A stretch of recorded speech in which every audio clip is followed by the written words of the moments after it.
Hola a todos, buenas tardes, buenos días, buenas noches, dependiendo de la hora en que esté, del uso horario en que esté cada uno. Estamos en la última conferencia del ciclo Gestionar lo Público en tiempos de pandemia, a cargo de Joan Subirats. Ya estamos en más de 160 participantes, así que podemos hacer ya el inicio formal. Bueno, repito entonces, buenas tardes, buenos días, buenas noches a todos, dependiendo de en qué lugar del mundo nos encontremos. Estamos en la última sesión del ciclo Gestionar lo Público en tiempos de pandemia, organizado por la Asociación Argentina de Estudios de Administración Pública y el Laboratorio de Innovación Polilab de la Universidad Nacional de Rosario, de la Facultad de Ciencias Políticas y Relaciones Internacionales. Ha sido un ciclo muy interesante y muy exitoso. Tenemos aquí en esta reunión la mayor cantidad de inscriptos que hemos tenido hasta ahora. Paso sin más entonces a presentar a nuestro conferencista de hoy, Joan Subirats. Es catedrático de Ciencia Política de la Universidad Autónoma de Barcelona, doctor en Ciencias Económicas, es fundador e investigador del Instituto de Gobierno y Políticas Públicas de la Universidad Autónoma de Barcelona. Es además actualmente vicealcalde de Cultura, Educación, Ciencia y Comunidad del Ayuntamiento de Barcelona. Ha publicado numerosos libros, artículos, columnas en diarios sobre temas de políticas públicas, gestión pública, todo este campo en el cual estamos inmersos nosotros. Y sin más entonces, los invito, les recuerdo que todas estas charlas van a estar subidas en el sitio de la Asociación Argentina de Estudios de Administración Pública. Pueden ingresar allí a consultarlos, aunque no sean socios, pueden inscribirse simplemente como suscriptores. Obviamente nosotros los animamos a que puedan además asociarse a la asociación, de modo de dar un nuevo empujón, digamos, al desarrollo de esta organización. Vamos entonces con el tiempo asignado a Joan Subirats. Tenemos una exposición de 25 minutos más o menos sobre, digamos, el título sería Repensando la Administración Pública ante los nuevos riesgos sociales y globales. Adelante, Joan, entonces. Bueno, muy bien. Ante todo, gracias a la Asociación Argentina de Estudios de Administración Pública y a los amigos que me han invitado a participar en esta sesión, ¿no? El tema es un tema importante para mí, al menos, porque tanto como estudioso y ahora como practitioner, como gestor en el ámbito público, es un buen momento para aprovechar para repensar muchas cosas, ¿no? Es obvio que la administración pública está vinculada históricamente a un factor clave que ha sido el de cómo en cada momento histórico ha tenido como objetivo ciertos elementos de protección, de seguridad, de resolución de necesidades colectivas, ¿no? Si uno mira la historia de las administraciones públicas y si queremos ser menos imprecisos de las administraciones públicas del Estado contemporáneo, del Estado moderno, verá enseguida que temas como las guerras, la seguridad interna, las obras públicas, el fomento, etcétera, fueron, digamos, inicialmente los elementos clave que justificaron la presencia de la administración. Es decir, en la medida que había riesgos colectivos que se tenían que enfrentar, a los que se tenía que enfrentar una comunidad, se organizaban estructuras de protección a través de mecanismos de carácter colectivo, ¿no? Evidentemente, el mercado también exigía muchas veces la presencia de la administración por elementos de subsidiariedad, por ejemplo, las comunicaciones, etcétera, etcétera. No voy a insistir en esto. Es evidente que hay un momento determinado en la historia que podríamos, para no ir demasiado hacia atrás, situarlo en Bismarck o en la República de Weimar en Alemania, o lo que sería después de la Segunda Guerra Mundial, donde la idea de inseguridad y de riesgo se amplía y llega a elementos de necesidades, digamos, sociales básicas, como educación, salud, etcétera, etcétera, ¿no? Estoy simplemente, digamos, recordando cosas que todos sabéis. Para mí hay un libro clave en este sentido, que continúa siendo totalmente actual, que es La gran transformación de Cal Polanyi, ¿no? Porque es un libro que explica perfectamente, ¿no?, cómo a partir de los grandes conflictos de la Primera Guerra Mundial y de la Segunda Guerra Mundial, con un proceso de mercantilización brutal de la vida, y no solamente de la economía, sino de la vida y de la sociedad, la gente pide más protección y los estados, digamos, han de asumir. Hay un proceso de estatalización importante de la vida a través de los mecanismos de protección. Y él enfrenta esos dos elementos, mercantilización y protección, como los dos grandes movimientos que explican lo que ocurre en esa primera parte del siglo XX. Es un libro escrito en 1944, justo antes de que se produzca, digamos, la institucionalización del welfare state en las constituciones de la posguerra europea, ¿no? Es evidente que esa estructura de protección genera una estructura de cuerpos, ¿no? Inicialmente de cuerpos de la administración, me refiero, ¿no? Napoleón tuvo mucho que ver con esto, y luego, poco a poco, en la medida que el Estado va aumentando, ¿no?, sus digamos, sus obligaciones, ¿no?, obligaciones institucionales, obligaciones constitucionales, va aumentando esa lógica de intervención. A través de mecanismos, además, que en todo caso, ¿no?, y ahí pues simplemente como recordatorio, porque los que aquí estamos reunidos todos somos, de alguna manera, conocemos el mundo de la administración, sabemos que se hace a través de mecanismos weberianos, ¿no?, de estructuras, digamos, de función pública, que pretenden, de alguna manera, afrontar la implementación, la puesta en práctica de las medidas de protección a través de mecanismos como son la jerarquía, la competencia, el principio de legalidad, el procedimiento administrativo, ¿no? Estos serían los elementos básicos, ¿no?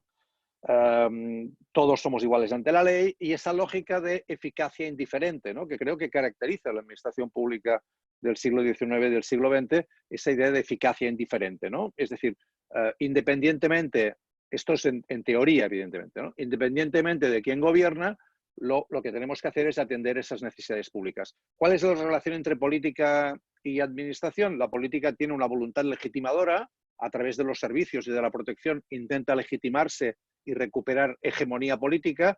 Desde el punto de vista de la administración, la voluntad es una voluntad técnica de llevar a la práctica esos elementos, con las tensiones que entre el ámbito político y el ámbito técnico esto siempre genera.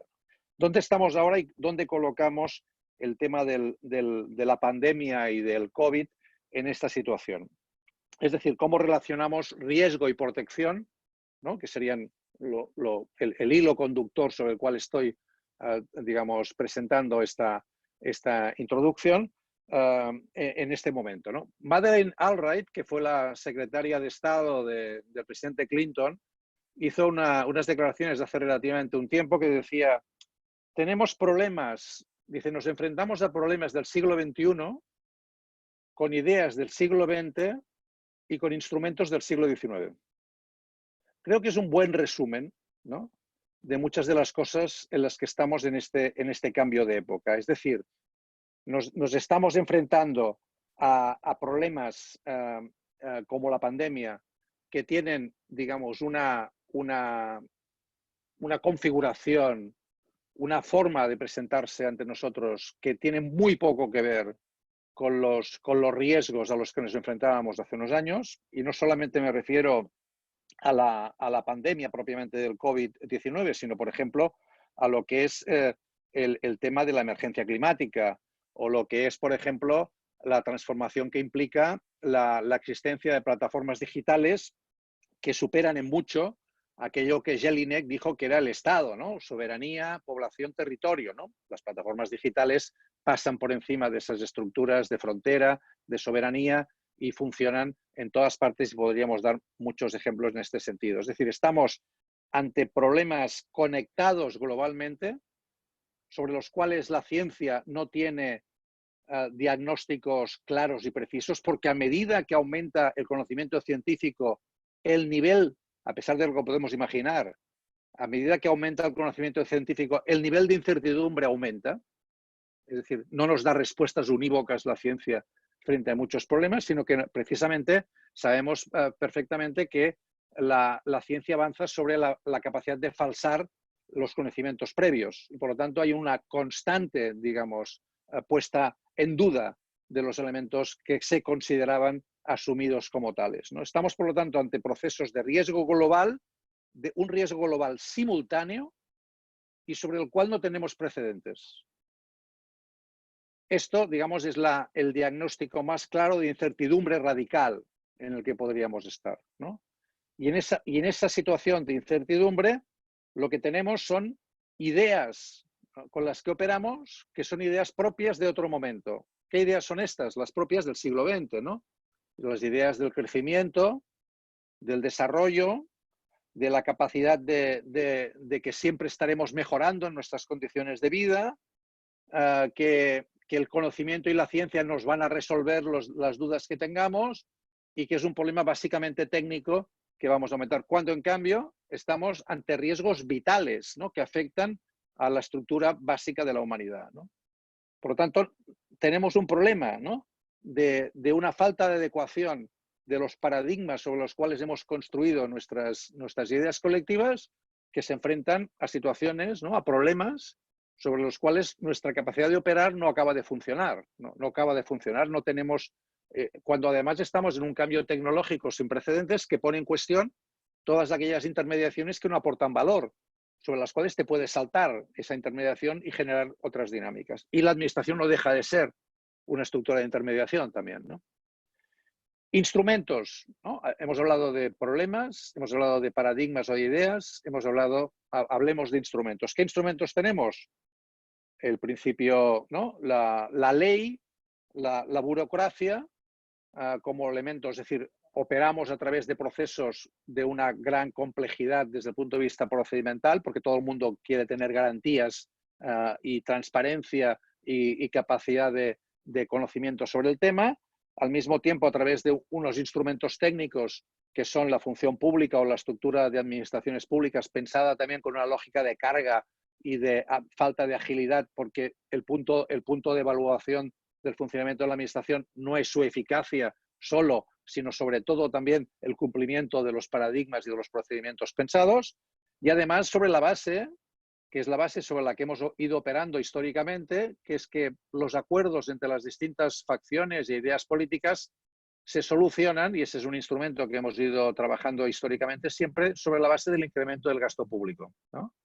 Es decir, a los nuevos problemas le hemos de añadir nueva capacidad de gasto, nuevas estructuras administrativas de respuesta, y la administración va asumiendo una función de provisión, ¿no?, de seguridad a través de instrumentos cada vez más, digamos, amplios y costosos, sobre la base de desresponsabilizar a la sociedad de estos problemas y sobre la base, digamos, de generar una lógica de clientela, ¿no? Es decir, usted me da los votos y los impuestos y yo le doy los servicios de protección necesarios, ¿no? A través de una lógica, por lo tanto, que es una lógica jerárquica, recordemos, lo he dicho antes, de competencias, ¿no? Y a través de una lógica, además, jerárquica también en el sentido de estructura administrativa. Es decir, el Estado es más importante que las provincias en Argentina, o las provincias son más importantes que los municipios, y, digamos, por lo tanto,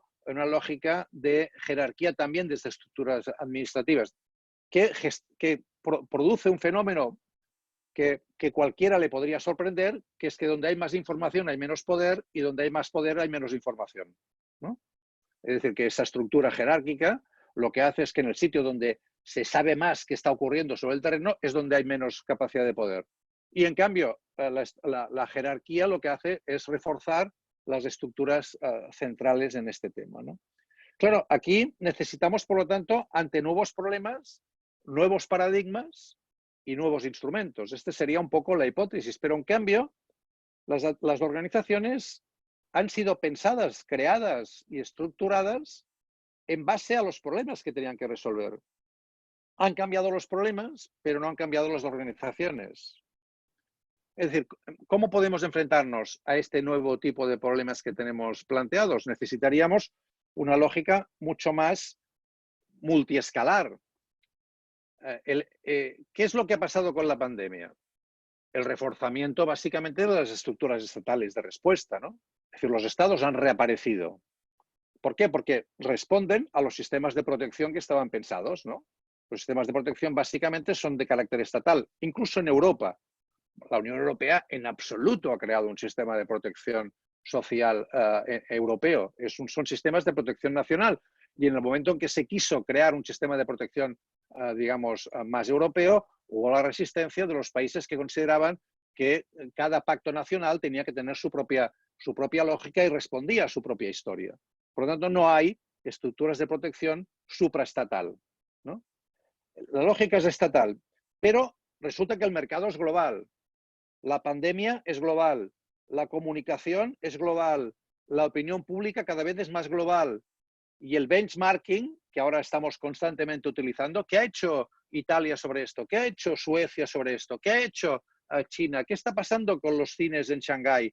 ¿Qué está ocurriendo con la cloriquinina del señor Trump? ¿Qué está diciendo, ¿no? Estamos en una constante situación de benchmarking a nivel global y en cambio las estructuras de decisión que tenemos son básicamente estatales, ¿no? Y los instrumentos sobre los cuales operamos son también de este tipo. Necesitaríamos seguramente, por lo tanto, dinámicas de resolución de problemas más a la escala de esos problemas, más multiescalares, más globales. Necesitaríamos cambiar seguramente los paradigmas sobre los cuales trabajamos. Por lo tanto, deberíamos poner en cuestión el crecimiento y el desarrollo como elementos básicos o el crecimiento del gasto público como elemento central. Deberíamos poner en cuestión los instrumentos y pensar que hay mecanismos de protección que pueden ser más mutuales, más cooperativos, más comunitarios, en la cual la propia población asuma más responsabilidad y no genere esa lógica, como decía Nancy Fraser, jerárquica y patriarcal, que es la propia de la estatalización de las respuestas. Es decir, Nancy Fraser, en una relectura que hizo del libro de Polanyi, decía, está muy bien la idea de protección de Polanyi, pero ahora en siglo XXI no nos sirve, porque es una respuesta jerárquica y patriarcal. Necesitamos una respuesta mucho más apegada al terreno, que recoja la diversidad que ha venido para quedarse, la heterogeneidad, y que además acepte una lógica de cuidados, de proximidad, que no es precisamente la patriarcal, en la cual el Estado, que sabe todo, ya sabe que nos conviene a todos para poder resolver los problemas, ¿no? Yo creo que ese es un poco el tema en el que estamos. Es obvio que en este sentido, ¿no?, la incertidumbre radical, digamos, contrasta con la certeza legal, ¿no? Con una ley que quiere dar o que pretende dar certezas de procedimiento, ¿no? Hay un decalage importante, ¿no? Y las ciudades reaparecen. Las ciudades son, es decir, el Estado es un no lugar y la ciudad es un lugar. Es decir, a la hora de enfrentarse a este tipo de riesgos y de situaciones, el Estado no se enfrenta, digamos, físicamente a la pandemia. Las ciudades sí. Los sistemas de salud sí. Los sistemas educativos sí. Y esto está en el territorio. Y es el territorio diverso entre sí, esos territorios diversos, los que saben y tienen que enfrentarse con esa realidad. Y en cambio, la estructura de comando es una estructura centralizada. ¿Esto quiere decir que deberíamos descentralizar toda la capacidad digamos, de enfrentarse a esos nuevos problemas a las ciudades? Hombre, deberíamos relacionar mejor competencias e incumbencias, ¿no? Si las incumbencias de las ciudades son cada vez más importantes, cuando digo ciudades estoy refiriéndome a territorios, deberíamos ser capaces de darles un poco más de competencia, porque si no, hay un desequilibrio muy grande sobre este tema. ¿Cuál es el problema de la descentralización? Que evidentemente puede generar desigualdades, ¿no? Es decir, que a los que tienen más tengan más capacidad para enfrentarse a los problemas, los que tienen menos.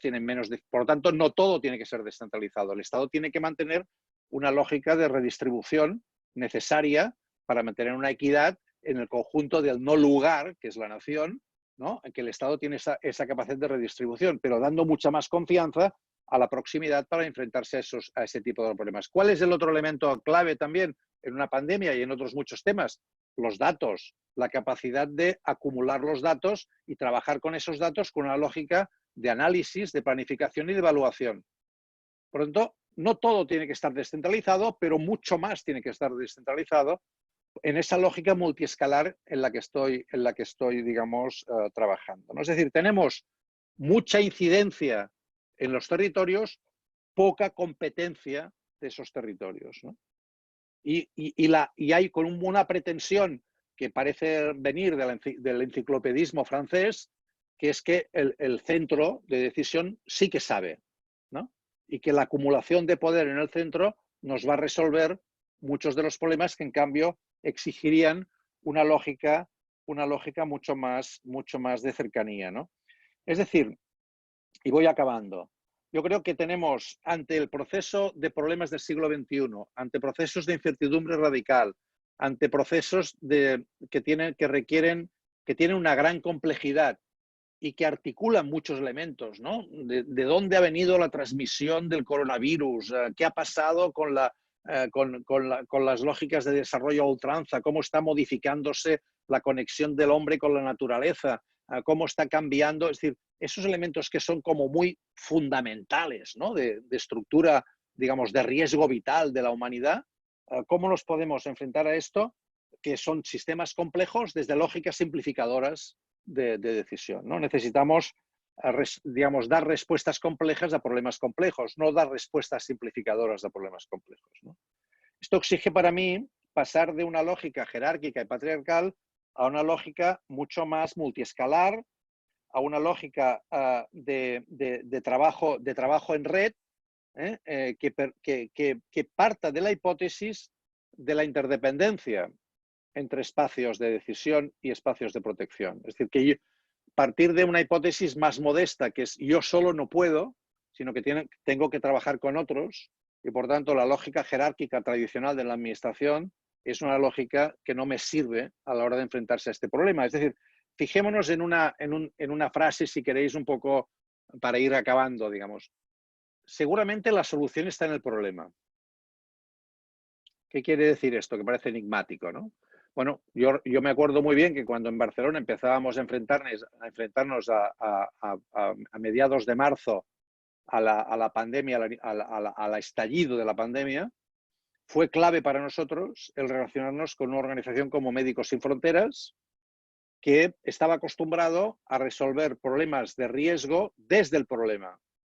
Y desde el problema articular la respuesta. Por tanto, no le preocupaba a Médicos Sin Fronteras quién tuviera la competencia o no de salud, del hospital, del pabellón. Nos dijo, esto va a estallar, el sistema sanitario no va a poder enfrentarse a este tema, necesitamos ampliar los hospitales, su capacidad, dónde están los espacios más cercanos a los hospitales donde podemos crear pabellones de salud.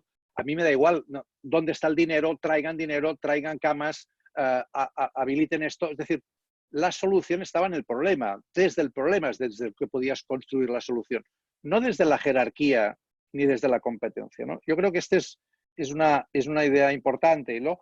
Y el trabajar también con los datos, ¿no? Hay un elemento central también que esta crisis nos pone de relieve, ¿no? Que es cómo trabajamos mejor con los datos y cómo nos ponemos de acuerdo en unas ciertas evidencias. No es verdad que podamos solamente basarnos en las evidencias para tomar decisiones, porque en muchos casos las evidencias son discutibles. Y hemos de reconocer que la ciencia no nos da evidencias unívocas en muchos casos, sobre todo en estos casos donde no tenemos precedentes. Y hemos de trabajar con una cierta capacidad de incertidumbre en nuestras propias dinámicas, de aceptar que no existe el riesgo cero, ¿no? Y eso yo creo que plantea también, digamos, respuestas importantes, ¿no? Yo creo que también se está dando un problema, no sé si esto ocurre también en Argentina o en otras partes del mundo. Aquí estamos viendo también cómo hay una fragilización y una precarización enorme del trabajo y de la vida de muchos sectores, que contrasta con una cierta sobreprotección del ámbito público frente a esos riesgos. Y eso también lo tendríamos que acomodar. Es decir, esa esa especie de sobreprotección, ¿no? de espacio protegido de la función pública o del ámbito público en relación a una sociedad que cada vez, por ejemplo, está pasando, ¿no? En Barcelona estamos abriendo, se están abriendo ya comercios, el lunes se van a abrir ya bares, etcétera, etcétera, y la administración pública está aún preparando las bibliotecas, los museos, los espacios para abrir cuando sea posible, casi siempre una semana, 2 semanas, 3 semanas más tarde de lo que la propia sociedad está haciendo, ¿no? En estos casos. Yo creo que estos son también contrastes importantes, si queréis, más de detalle, no al nivel de lo que estaba yo comentando antes, pero yo creo que también era importante remarcarlo, ¿no? Bien, yo creo que no me he pasado de los minutos que me habéis dicho y por lo tanto, digamos, estoy dispuesto a contrastar y a debatir porque, como os podéis imaginar, sobre estos temas, la capacidad de buscar salidas y de encontrar respuestas ante temas, digamos, sobre los cuales hay muy pocos precedentes es muy importante. Por tanto, muy agradecido de que podamos discutir y debatir sobre estas cuestiones ahora, ¿no? Muchas gracias, Joan Subirats. Quiero aprovechar, tenemos 300 participantes, ahora que están todos juntos, para enviar un saludo muy afectuoso a todos los compatriotas latinoamericanos y de España y de Portugal que están participando de esta conferencia. Pasamos entonces a la ronda de preguntas que va a coordinar Patricia Nari, que es codirectora del Laboratorio de Innovación Pública de la Universidad Nacional de Rosario, donde está a cargo del seminario Provocaciones Urbanas. Bueno, Patricia, entonces te dejo a cargo de la coordinación de toda esta ronda y nos vemos al final. Me dejás a cargo de todo esto, que son miles de preguntas, Gustavo. Bueno, vamos a ver cómo nos organizamos. Hola, Joan, excelente tu exposición. Gracias. ¿Cómo andás? Bien. Bueno, intentando sobrellevar el tema, sí. Es verdad, sí, como todos. Bueno, traté de agrupar algunas preguntas y para que no sean, o sea, sea una y una, porque eso va a ser muy, muy largo y tedioso. Hay una primer grupo de preguntas que tienen que ver con cómo se van adecuando los gobiernos locales cuando tienen que proponer soluciones locales a problemas globales. Si esto es un nuevo desafío para el nuevo municipalismo y cómo va a salir ese nuevo municipalismo de este desafío. Y en ese sentido también atado, a lo mejor podemos hacer una atadura ahí que tiene que ver con cómo ese nuevo municipalismo resignifica las burocracias, otra vez hablando de capacidades estatales, ¿no? ¿Cómo podría ese nuevo municipalismo resignificar la burocracia? Ese sería un grupito, si querés, después voy armando otros, ¿te parece? Intento responder con una cierta agilidad y así pues damos más tiempos, ¿no? Yo creo que está muy bien planteada la pregunta, ¿no? Aquí estamos un poco en este tema, ¿no? Por ejemplo, hay un tema clave en la ciudad. Barcelona es un ejemplo muy claro, es una ciudad muy densa, tiene 100 kilómetros cuadrados y 1.600.000 habitantes. La zona de Barcelona acumula 16 de las 33 zonas más densas de Europa, en lo que es el conurbano de Barcelona. Por lo tanto, el problema, lo que hasta ahora era una ventaja en temas climáticos, que era la densidad, ahora es una desventaja desde el punto de vista de las posibilidades de contagio. Por tanto, las ciudades acumulan problemas en este sentido. Ya lo hicieron históricamente, ¿no? En el último libro de Richard Sennett, Habitar y Construir, se habla de lo que significó en un cierto momento el ingeniero Lazargate haciendo la red de saneamiento en Londres, Olmsted creando el Central Park en el centro de Manhattan, es decir, elementos de saneamiento de la ciudad ante los problemas de salud que ya a finales del siglo XIX se plantearon en el crecimiento de la ciudad. Hoy estamos en otra fase de saneamiento de esta ciudad, en plena época tecnológica, y por lo tanto tenemos un problema de cómo repensamos los espacios públicos, los elementos de movilidad, tratando de no perder las ventajas de la densidad, pero aprovechando también los retos que tenemos desde el punto de vista de salud. Y ahí es donde todo el tema, por ejemplo, París habla de la ciudad de los 15 minutos, nosotros hablamos de las supermanzanas, el cómo aprovechamos el hecho de que ahora hay muy pocos autos circulando por la ciudad para ganar espacio, ¿no? Barcelona tiene un 20% de personas que utilizan el vehículo privado para desplazarse, pero esos vehículos privados ocupan el 60% del espacio de la ciudad. Eso ha de compensarse. Hemos de trabajar digamos, con más bicicletas en la ciudad, haciendo más seguro el transporte público por superficie y los subtes, y tratando de reducir el espacio de los vehículos privados, ¿no? Y esto lo estamos haciendo, ganando espacios, haciendo, digamos, 30 kilómetros más de carriles bicis en muy pocos días, con lo que llamamos el urbanismo táctico, ¿no? Es decir, pintando en la calle, ¿no? No con grandes obras, pero generando, por lo tanto, ahora las terrazas de los bares nos piden que quieren aumentar las terrazas y las mesas de las terrazas, pero esto sería una contradicción con el espacio público destinado a los pobladores. Entonces les decimos que sí, que les damos más espacio para las terrazas de los bares, pero en los sitios de aparcamiento de los vehículos privados, ¿no? Tienen que ocupar esos espacios porque si no, no les vamos a dar espacio para crecer en las terrazas, ¿no? Es decir, estamos intentando dar respuestas de carácter de urgencia, pero que indican una lógica de transformación global. Por lo tanto, tenemos que aprovechar, ¿no? Con una lógica no de resiliencia, sino de histéresis, que le llaman algunos, ¿no? Es decir, de capacidad de renovación, de cambio, esa situación. Por lo tanto, hay respuestas locales a problemas globales. Las hay en términos de salud, de movilidad, y es lo más global, precisamente es lo local. Es decir, la alcaldesa de Barcelona no hay día que no tenga una relación con distintos alcaldes de otras partes del mundo, porque en 2 minutos están hablando de los mismos temas. Si imagináramos reuniones de jefes de Estado hablando de estos temas, tardarían una semana en saber qué constitución tienen, si son presidencialistas parlamentarios, si el sistema de partidos es uno o es otro, y en cambio la facilidad con que desde las ciudades se pueden abordar temas globales es mucho más clara, ¿no? Y sobre el nuevo, bueno, yo creo que he respondido. Es decir, en el fondo no es un problema de competencia, ¿eh?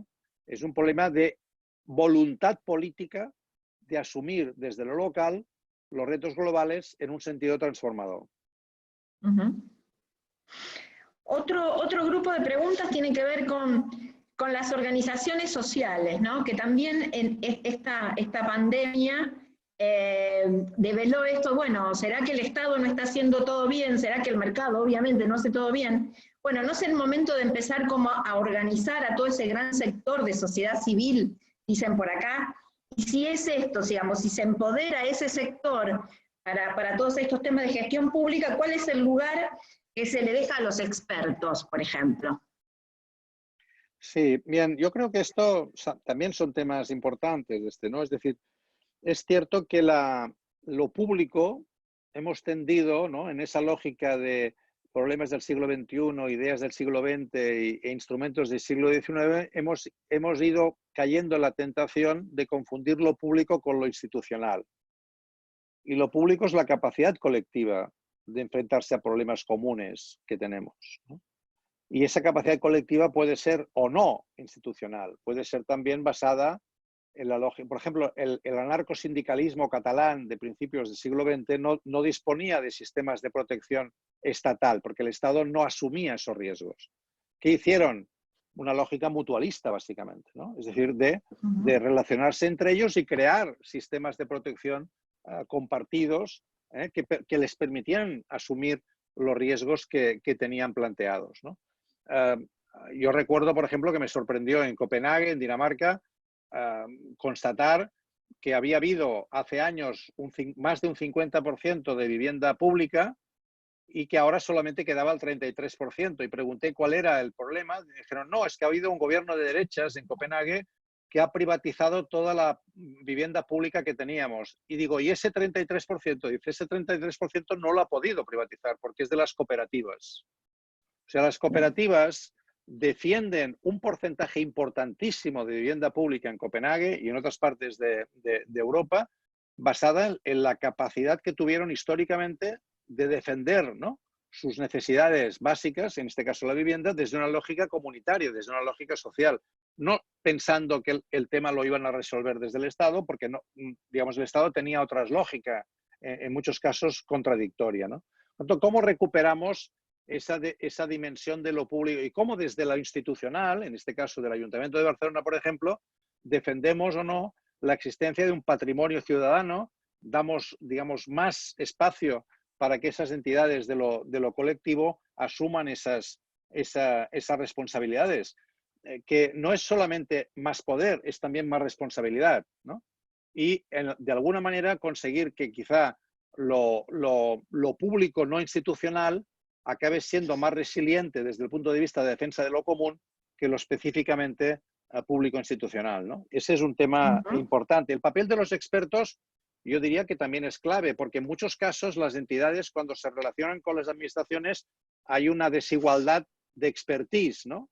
Pero esto cada vez pasa menos, es decir, cada vez hay más técnicos, expertos, arquitectos, científicos que están dispuestos a trabajar desde el ámbito de las entidades para equiparar más, equilibrar más esa lógica de conocimiento y poder discutir sobre el diagnóstico de los problemas y las soluciones desde una lógica de mayor igualdad, ¿no?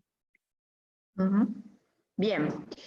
Otro grupo de preguntas tiene que ver con esta cuestión de la estrategia en red, de la coordinación. Y algunos estaban preguntando si se avisora un actor nuevo que es esa red, o quiénes en esa red pueden constituirse en actores fundamentales.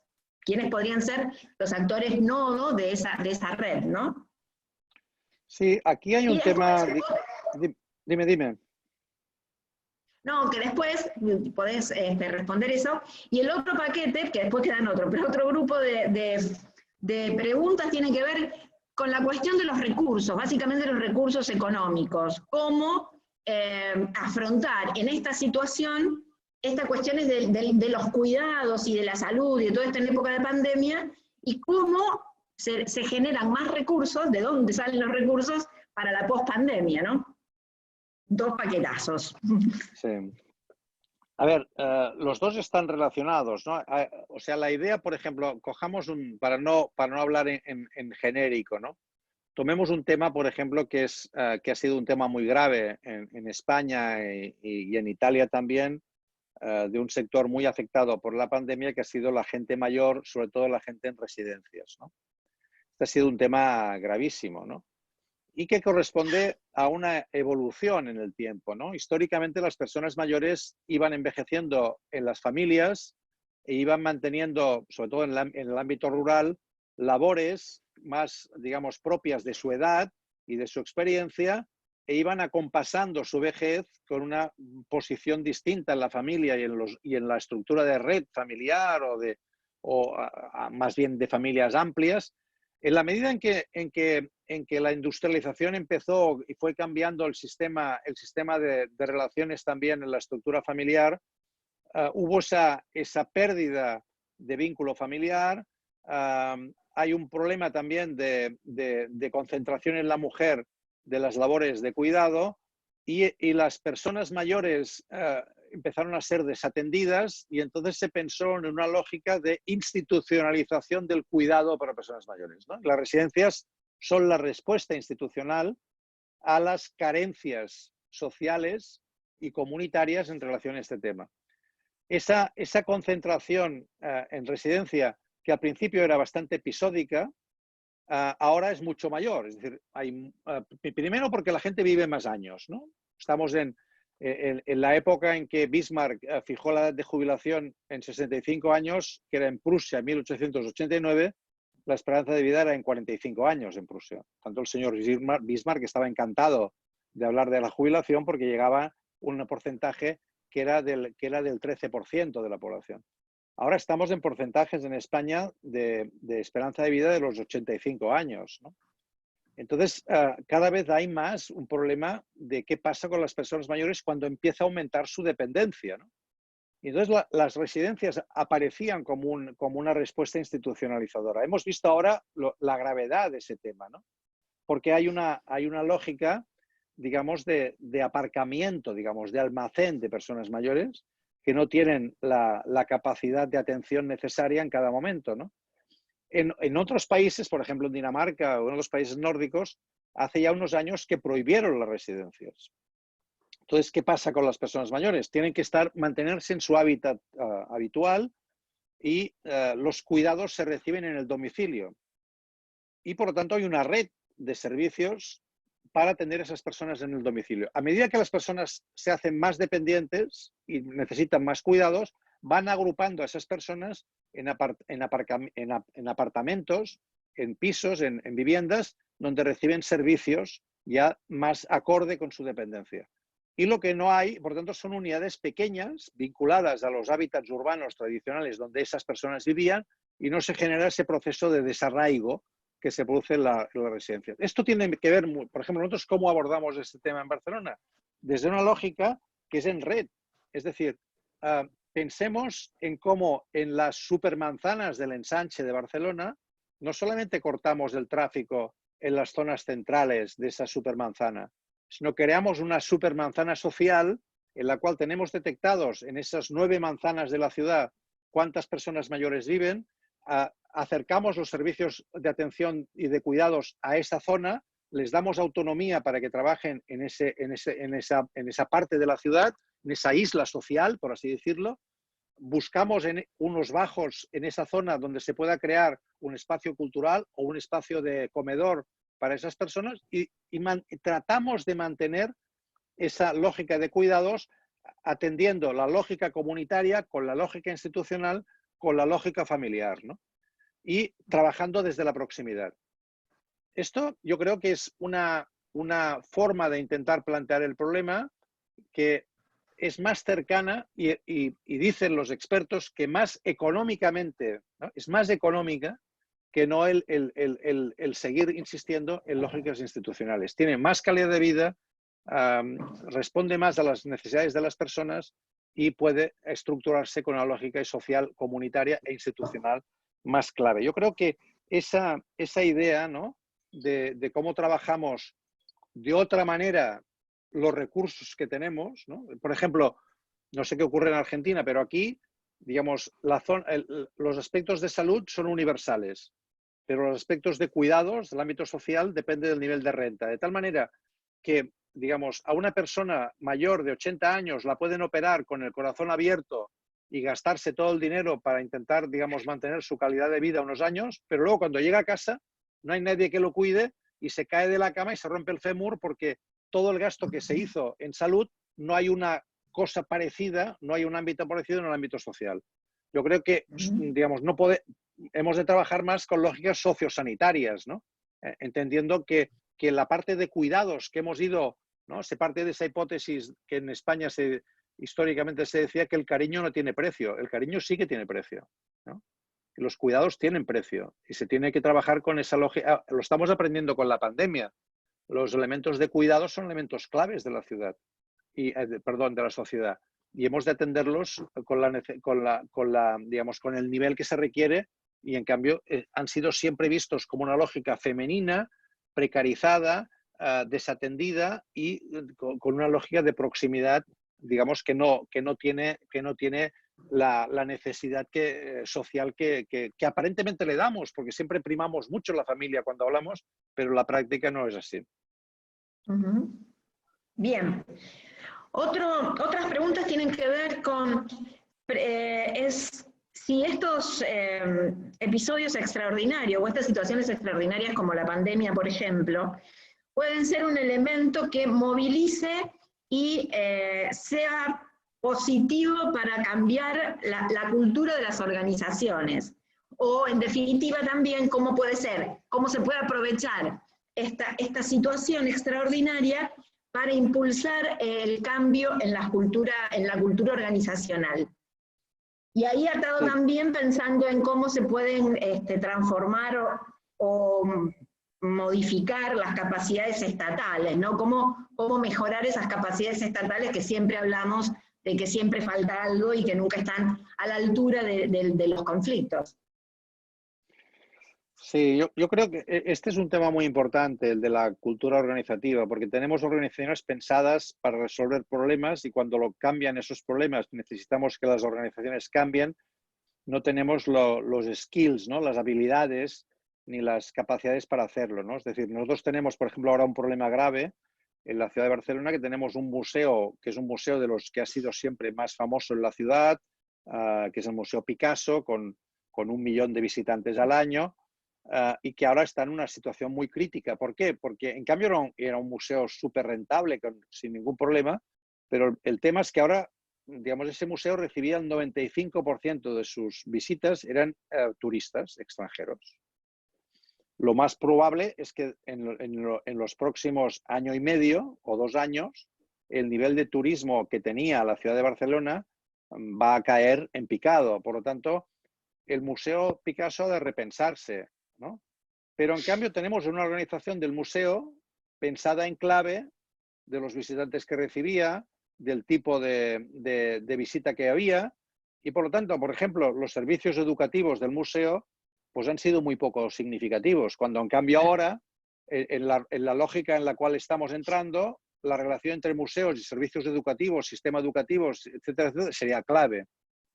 Pero claro, esto quiere decir que tenemos que repensar, o sea, y esto no se hace con un decreto.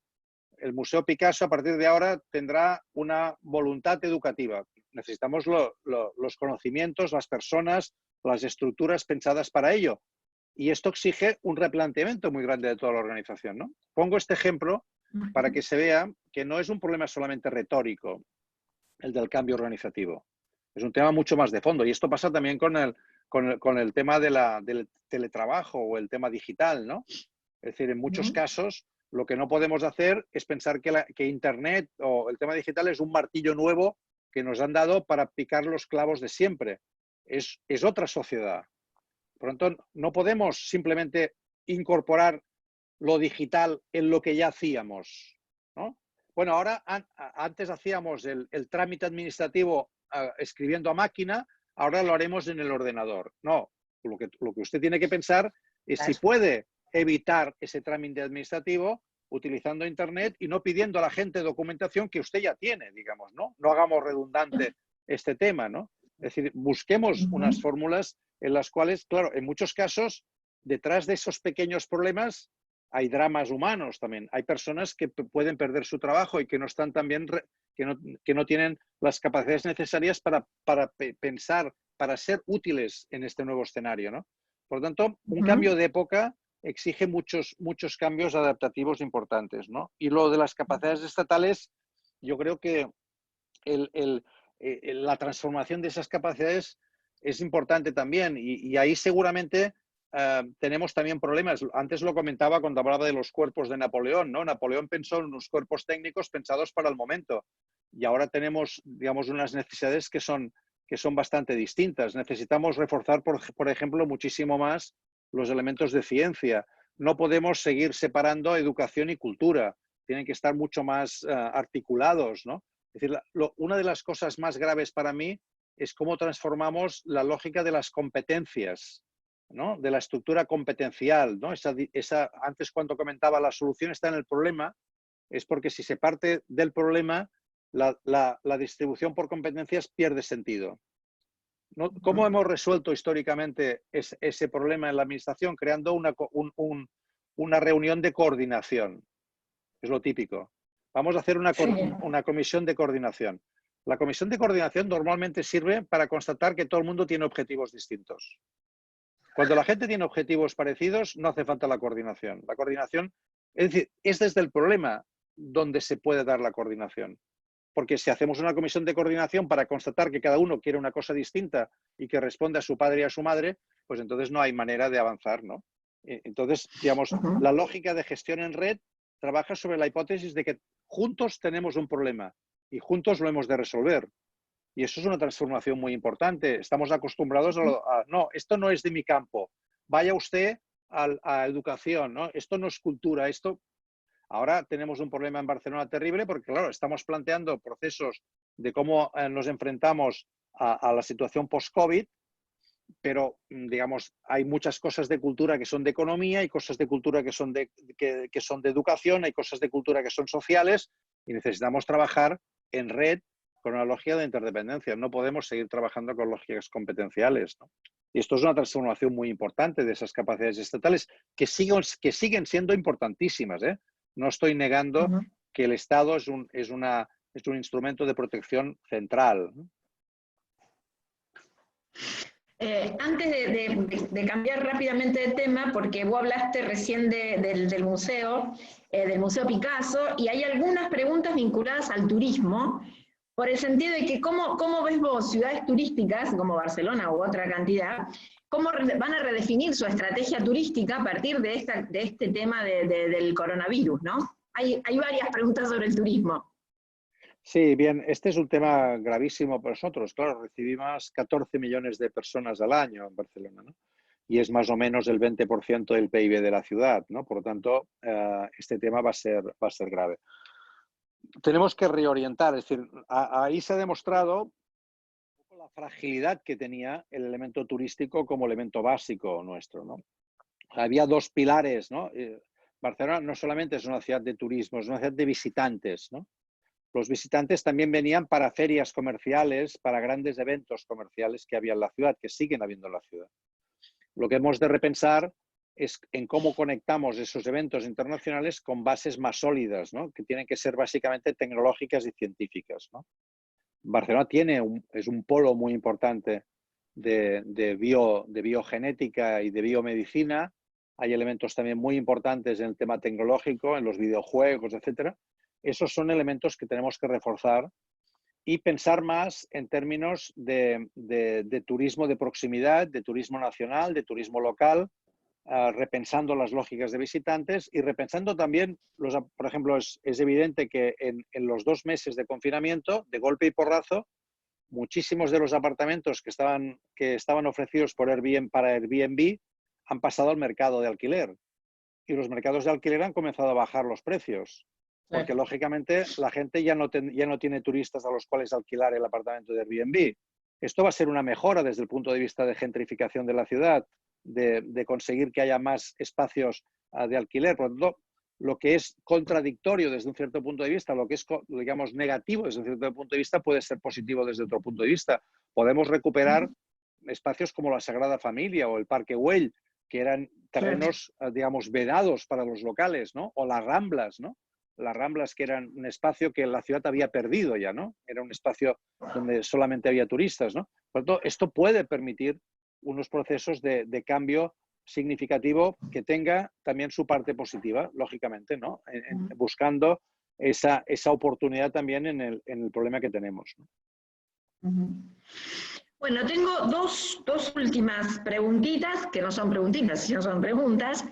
Una, si podés hacer alguna evaluación comparada o como conozcas, de cómo se comportaron los estados, por ejemplo, Chile, Argentina, hacer una evaluación de la propia España o de Barcelona en esta situación de COVID-19, y como para cerrar, si te animás a pensar algunos escenarios futuros para la sociedad y para la administración de los bienes comunes, ¿no?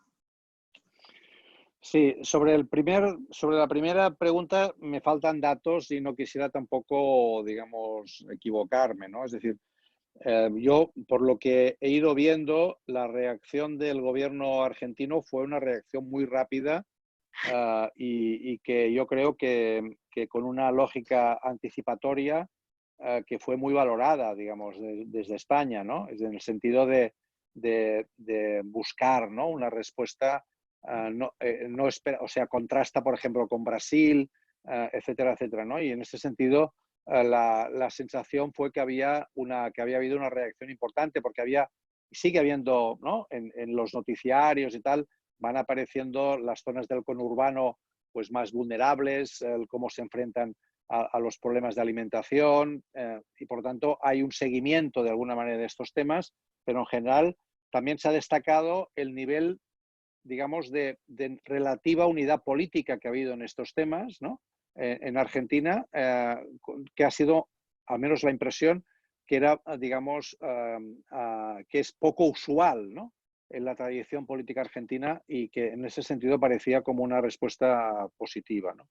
De Chile tengo una sensación ambivalente, porque me parecía que digamos, que lo que había pasado con la pandemia había de alguna manera hecho reducir toda la gran oleada de protestas que estaba viendo anteriormente, y ahora estoy viendo hoy y ayer, ¿no?, que ha habido una vuelta al conflicto de manera notable, y con muchas críticas a la falta de respuesta del gobierno chileno en muchos casos, ¿no? Pero, repito, me faltan datos. Yo tengo estamos articulando a nivel de ciudades algunas ideas interesantes con la ciudad autónoma de Buenos Aires, con Bogotá y con Ciudad de México. Estamos creando, junto con Barcelona, una relación de ciudades-escultura, ciudad-escultura, donde intentaremos compartir programas culturales de las 4 ciudades para hacerlas, digamos, viables, es decir, que desde Buenos Aires se puedan ver actividades culturales que hacemos en Barcelona, desde Barcelona también la de Buenos Aires,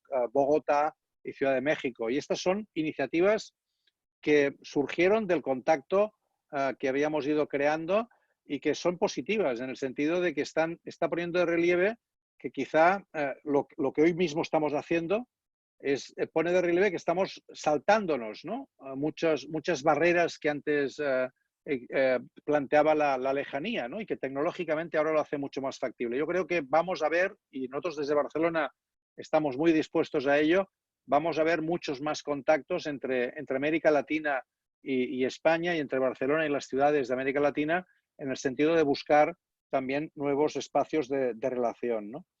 La reacción en España, ahora estamos un poco preocupados porque lógicamente, los estados tienen muchas incertidumbres, ¿no?, y no tienen respuestas sólidas, porque no existe, lo he dicho desde el principio, hay una incertidumbre radical sobre estas cuestiones, ¿no?, tanto científicas como técnicas, etc. Entonces, está habiendo muchas críticas al gobierno de España, algunas con razón, otras simplemente de aprovechamiento de la debilidad del gobierno, porque las mayorías que se crearon eran muy justas, y ahora está apareciendo la extrema derecha aprovechándose un poco de esa situación sobre la base de la libertad, ¿no?, que es un poco lo que Trump o Bolsonaro también están haciendo en sus respectivos países, ¿no?, agitando un poco la lógica de que hay derechos superiores a la imposición de la salud por parte de las autoridades, ¿no? Veremos un poco esa tensión, cómo se va manteniendo. El nivel de apoyo al gobierno sigue siendo alto, a pesar de todo, a nivel social. Sobre el tema de los escenarios de futuro, es un poco complicado porque, repito, yo creo que faltan datos. Yo creo que vamos a ver, aún es un poco pronto, ¿no?, pero creo que sí que va a haber un reforzamiento de las ciudades como digamos, ¿cómo llamaríamos? Como espacios importantes, ¿no? Las ciudades han sido muy importantes a la hora de encarar, porque las ciudades han sido protagonistas de la pandemia, en muchos casos, y deberían ser también protagonistas de la reconstrucción, por así decirlo, ¿no? Yo creo que hay un tema importante que creo que tiene futuro, que es el tema del papel de las ciudades en el mundo y su capacidad, digamos, de conexión y de transformación. Hay otro gran tema, que es el tema de la movilidad. Creo que este es un tema importantísimo también, ¿no?, en los temas de movilidad vinculados también a la ciudad, pero más allá de estos, pues los temas de los desplazamientos, ¿no?, en avión, los temas de las distancias, ¿no?, el cómo esto va a generar seguramente espacios de mayor proximidad, y ahí también hay un tema importante. Un escenario de futuro para mí también muy importante es el tema de la ética y la tecnología. Cómo nos enfrentamos a la necesidad que tenemos de incorporar datos a la hora de tomar decisiones, pero los retos éticos y políticos, ¿no?, porque la técnica no es neutral, es políticamente, hay ganadores y perdedores con la tecnología, y tenemos que enfrentarnos políticamente a este tema, y este va a ser también un gran tema, ¿no? Y el tema de los riesgos de salud, ¿no?, vinculados también a la alimentación, ¿eh? Por ejemplo, yo creo que la alimentación va a ser un tema muy importante, también los elementos de proximidad, la menor dependencia de los estados en relación a las grandes, digamos, desplazamientos de alimentos por el mundo y el reforzamiento de los mercados locales. Este va a ser también un elemento importante. Lo que os comentaba de los cuidados, ¿no? Trabajar mucho más con los elementos de cuidado, con una atención más de proximidad a esos elementos con menores procesos de institucionalización. Yo veo que ahí hay temas significativos de futuro y el problema, para acabar con lo que estamos comentando, creo que las administraciones públicas tienen un problema claro de adaptación a esa nueva realidad, ¿no?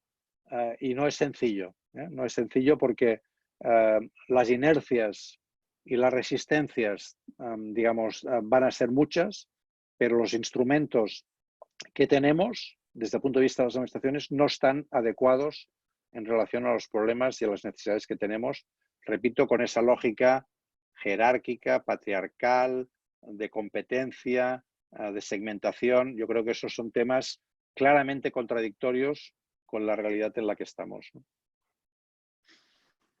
Buenísimo. Bueno, ya estamos casi en hora. Yo la verdad que súper agradecida de haberte escuchado y además con esta tarea de poder preguntar, ordenar y preguntar los interrogantes de las personas.